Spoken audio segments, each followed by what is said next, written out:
Doesn't matter if you're doing dumbbell RDLs, this version of RDLs, or barbell RDLs, all of the principles are the same.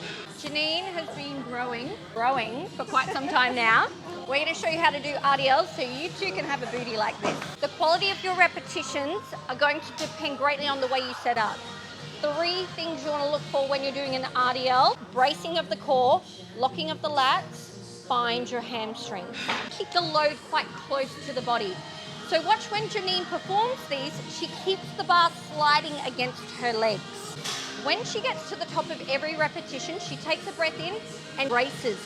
And as she comes down, she maintains that brace. The goal is to keep your torso super rigid. Whether you're in this position or you're in this position, the length from head to hip, we want to keep exactly the same. That comes from bracing through the core, locking the lats, and not letting either of those two release as you go through an RDL. So RDLs are really quite intense because you're essentially doing an isometric hold through the lats, an isometric lock through your core, and you're maintaining that as you come down. So when you're in this position here, this is where you are most likely to let this go and let this go. When you're at the bottom of an RDL, don't let go of your core, don't let go of your lats. When you're here, think about drawing your waist in. When you get to the top, re-lock your lats, push your hips back, and think of lifting your hips up.